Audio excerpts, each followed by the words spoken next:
As always, good to see you, Michael. All right.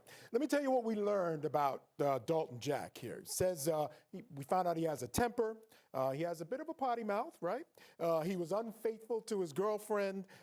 He had reason to be angry with her. At least one other witness called him a racist. He said he's not. But here's what we didn't find out.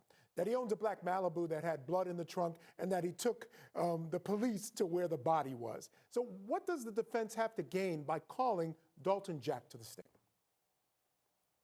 I think what they have to gain is, it's the classic empty chair defense. Look, there's somebody else that should be sitting here.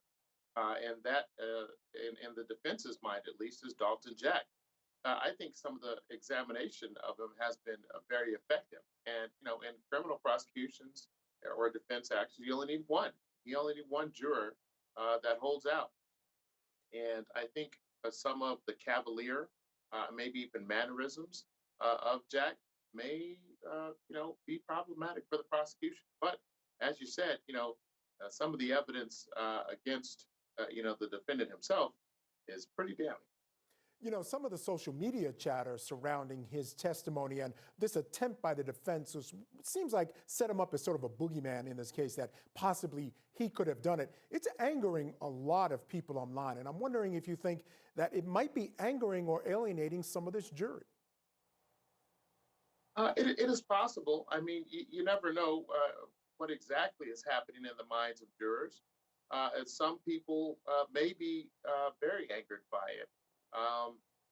So it's hard to say, but like I said, some of the mannerisms that he's exhibited in the clips that have been shown here, definitely suggest, at least to him, and maybe to a viewer or listener of him, that it's not really a big deal. I mean, he's sitting on the stand, talking about the murder of an ex-girlfriend who he allegedly was about to propose to and be married. But it doesn't seem like this bothers him at all. Maybe you might expect someone to be a little more sullen or sad by having to even give testimony about losing someone like this.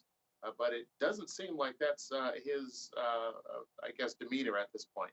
Yeah, he seems like a little bit of a different cat, to be honest with you. There's a lot of stuff he doesn't remember. He's giving a lot of responses. I don't remembers, I don't recalls. There's a lot of that. But at the end of the day, don't you feel like, or at least I feel like, unless the defense comes up with some explanation as to why the defendant knew where that body was, I'm not sure that they can even expect this jury to see it any other way. I think that's fair, Michael. Like I said, that's some pretty damning evidence. How in the world did he know where this body was? Now, there's explanations to that. Maybe the defense will say, look, this is a place that he worked or whatever, or that he had seen the body there, and but he wasn't the person who took part in the killing. But it's up to the defense to bring that forward, and I would think that they wouldn't want to just leave that type of speculation to a jury. So I would expect some of those things to kind of be tied together either through other witnesses or nicely in a wrapped up bow at closing argument. But I don't think that they'll just leave that to the speculation of the jury.